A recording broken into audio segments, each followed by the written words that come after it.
Episode की शुरुआत एक बहुत ही संजीदा और गहरे ख्याल के साथ होती है। एना स्क्रीन पर आती है और उसका वॉइस ओवर चलता है जिसमें वो कहती है कि लोग कभी बदलते नहीं हैं। ये जुमला पूरी कहानी के आगे आने वाले वाकयात की बुनियाद रखता है। कहानी हमें माजी के एक हाई स्कूल फ्लैशबैक में ले जाती है जहां माहौल काफी तनाव भरा है। हम देखते हैं कि रेचल, हेलेन और जोई स्कूल की कैफेटेरिया में बैठी हैं और कैथरीन का मजाक उड़ा रही हैं। उन तीनों को ये बात बहुत अजीब लगती है कि कैथरीन जैसी लड़की जो बिल्कुल अलग थलग रहती है और जिसे कोई पसंद नहीं करता, उसकी बहन एना इतनी कूल और पॉपुलर कैसे हो सकती है। एना जो अपनी फितरत के हिसाब से सबके साथ अच्छी बनने की कोशिश करती है, कैथरीन को अकेला देखकर उसे अपने टेबल पर लंच के लिए इनवाइट करती है। लेकिन यहाँ रेचल की शैतानी फितरत सामने आती है।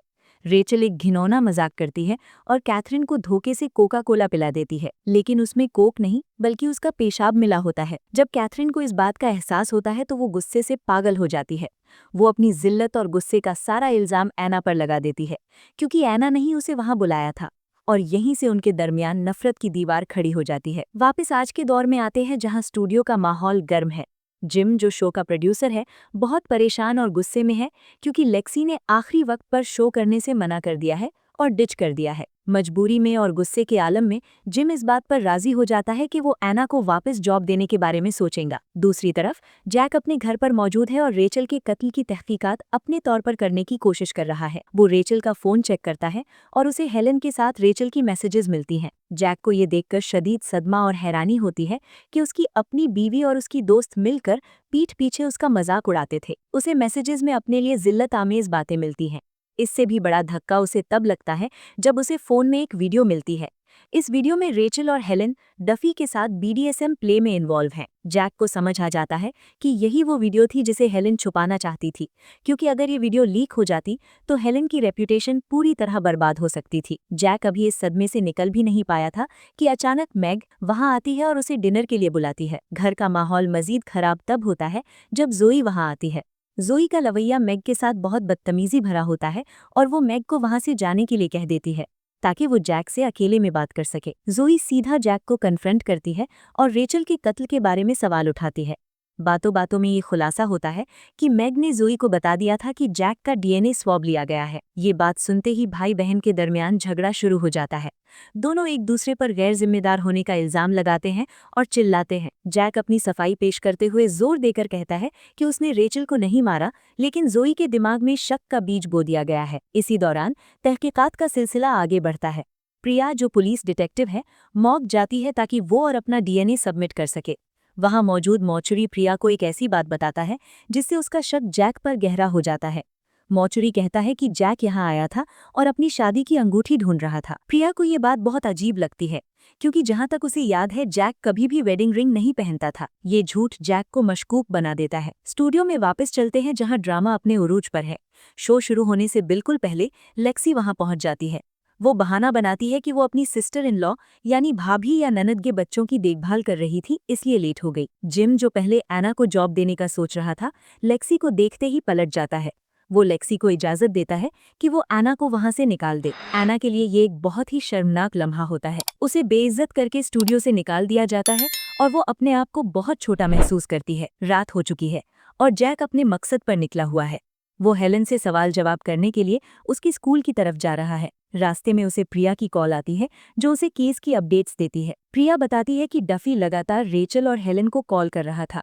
इसके अलावा क्राइम सीन पर एक बूट का निशान मिला है जो साइज 10 का है। प्रिया वाज़ेह करती है कि ये निशान डफी का नहीं हो सकता क्योंकि डफी साइज 11 का जूता पहनता है। फिर अचानक प्रिया जैक से उसकी वेडिंग रिंग के बारे में सवाल करती है। जैक घबराकर इधर उधर की बातें करने लगता है और कहता है कि प्रिया को डफी का पीछा करने पर ध्यान देना चाहिए। प्रिया फिलहाल तो फोन रख देती है, लेकिन हम देखते हैं कि उसने अपने पर्सनल इन्वेस्टिगेशन बोर्ड पर जैक को सस्पेक्ट की लिस्ट में डाल दिया है। जैक अब पुलिस की नजरों में एक कातिल के तौर पर उभर रहा है। जैक स्कूल पहुंचता है लेकिन वहां सब कुछ सुनसान है।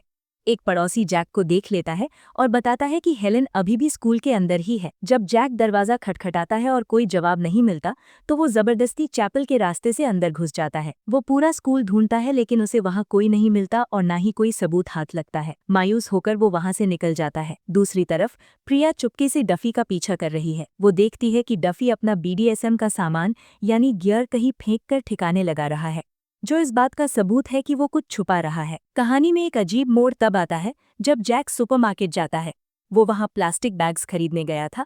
वहाँ उसकी नज़र रिचर्ड पर पड़ती है। रिचर्ड के हाथ में ब्लीच और एक हथौड़ा होता है, जो कि किसी भी इंसान के लिए बहुत ही मशकूक चीज़ें हैं खरीदने के लिए। जैसे ही रिचर्ड जैक को देखता है, वो घबरा जाता है और अपनी हरकत छुपाने के लिए जानबूझकर कॉन्डम्स खरीदने लगता है ताकि जैक का ध्यान बढ़ जाए। रिचर्ड का रवैया बहुत ही पेटी और अजीब होता है। जैक वहाँ से निकलता है और क्राइम सीन पर वापस जाता है। इस बार उसने अपने पैरों को कवर किया हुआ है ताकि कोई निशान ना छूटे। जब वो उस जगह खड़ा होता है जहां रेचल की लाश मिली थी, तो उसे वो आखिरी मुलाकात याद आती है जो उसकी और रेचल की हुई थी। फ्लैशबैक में दिखाया जाता है कि वो दोनों हमबिस्तर कर रहे थे, लेकिन रेचल वहां भी ऐना का मजाक उड़ा रही थी। जैक को ये बात बर्दाश्त नहीं होती और वो अग्रेसिव हो जाता है। जवाब में रेचल गुस्से में आकर जैक के चेहरे पर नाखून मार देती है और उसे जख्मी कर देती है। ये जख्म अभी भी जैक के चेहरे पर मौजूद है, जो उसे उस रात की याद दिलाता है। वक्त गुजरता है और जैक की मुलाकात कोच विली से होती है, जो पास ही के कब्रिस्तान की देखभाल करते हैं। दोनों पुरानी बातें करते हैं और बातों बातों में विली बताता है कि वहाँ सीसीटीवी कैमरे लगे हुए हैं। जैक के कान खड़े हो जाते हैं। वो दोनों मिलकर सीसीटीवी फुटेज चेक करते हैं। फुटेज में उन्हें एक शख्स हुड पहने हुए नजर आता है, जो एक कब्र के सामने खड़ा है और पीछे से एक गाड़ी गुजर रही है। जैक गौर करता है कि कत्ल 2 सितंबर को हुआ था। उसे फौरन एहसास होता है कि 2 सितंबर उनकी बेटी चार्लेट की डेथ एनिवर्सरी थी। वो हुडेड फिगर कोई और नहीं बल्कि ऐना थी, जो अपनी बेटी की कब्र पर आई थी। ये बात जैक को हिलाकर रख देती है। सीन बदलता है और हम ऐना को देखते हैं, जो वापस डलहोनेगा की तरफ ड्राइव कर रही है। रेडियो पर अचानक एक गाना बजने लगता है। ये गाना सुनते ही ऐना के जज्बात बेकाबू हो जाते हैं और वो रोने लगती है। ये गाना उसे एक दर्दनाक याद में ले जाता है। फ्लैशबैक में हम देखते हैं कि जैक यही गाना उनकी रोती हुई बेटी चार्लेट को सुना रहा था। चार्लेट की तबीयत ठीक नहीं थी, लेकिन जैक और ऐना को बाहर जाना जरूरी था। मजबूरी में वो बीमार बच्ची को एलिस के पास छोड़कर चले गए थे। ये याद ऐना को अंदर से तोड़ रही है। होटल के कमरे में ऐना अकेली और उदास बैठी है। रिचर्ड वहां आता है और उसे कंपनी देता है। वो दोनों मिलकर लेक्सी की हरकतों और उसके मकासद को समझने की कोशिश करते हैं। बातों के दौरान ऐना को पता चलता है कि लेक्सी ने झूठ बोला था। लेक्सी की कोई सिस्टर इन लॉ नहीं है जिसके बच्चों को वो संभाल रही थी। ऐना सोचती है कि शायद लेक्सी अपनी सगी बहन की बात कर रही होगी, लेकिन रिचर्ड खुलासा करता है कि लेक्सी की बहन तो मर चुकी है। इस झूठ का पता चलने पर ऐना को और ज्यादा दुख होता है।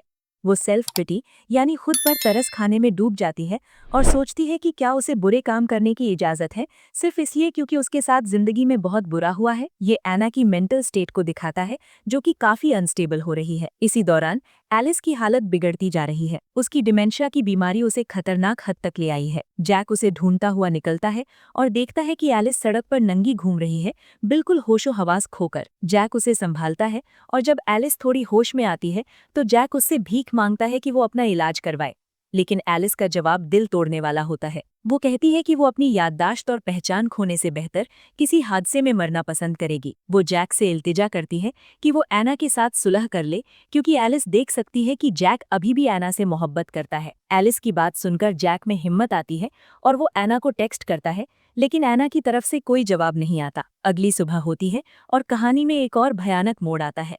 जैक को कॉल आती है कि हेलेन का कत्ल हो गया है। वो घबराहट में भागता हुआ स्कूल पहुंचता है जहां लाश मिली है। जब वो वहां पहुंचता है तो देखता है कि ऐना पहले से वहां मौजूद है। पुलिस और भीड़ के दरमियान ऐना जैक को देखती है। बजाय परेशान होने के, ऐना के चेहरे पर एक अजीब सी मुस्कुराहट होती है और वो जैक को मुस्कुराकर ग्रीट करती है। ये मुस्कुराहट जैक और देखने वालों के दिलों में दहशत पैदा करती है कि आखिर ऐना के दिमाग में क्या चल रहा है। यहाँ एपिसोड खत्म होता है, कई सवालों और राजों को पीछे छोड़ते हुए।